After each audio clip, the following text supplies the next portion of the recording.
قال أبو بكر رضي الله عنه خرج الناس حين قدمنا المدينة في طرق وعلى البيوت. watu walitoka Madina tulipofika. Wewe wafikiria Mtume صلى الله عليه وسلم ametoka Makka, ana hofu, atakuwa na furaha kiasi gani waingia mahali watu wampokea namna hiyo? Ilikuwaje Madina siku hiyo? Yani subhanallah, watu wa Makka wamekosa khairi kubwa sana. Wa Madina wakampokea njiani, kwenye majumba, walghilmanu walkhadamu, na watoto wadogo na wafanyikazi, yaquluna Allahu akbar jaa Rasulullah, Allahu akbar jaa Muhammadun, wapiga takbira kwa furaha. Sasa hapa ndio utasikia basi ikapigwa talaa albadru alaina. Hakuna kitu kama hicho kilichofanyika. Hakuna talaa albadru alaina min thaniyati alwadaa, njia nyingine na njia nyingine, haikuthibiti kabisa.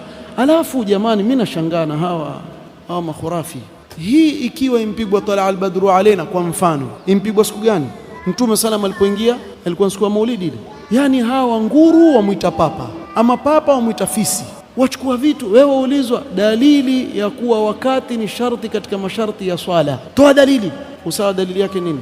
Nani ambaye kuhifadhi inna salata kanat ala almu'minina kitaban mawquta? Nani ajui hapo? Hiyo ndio aya kuwa ni sharti. Huo ni mfano tulikuwa toa. Kwa mfano wewe uulizwe ni ipi dalili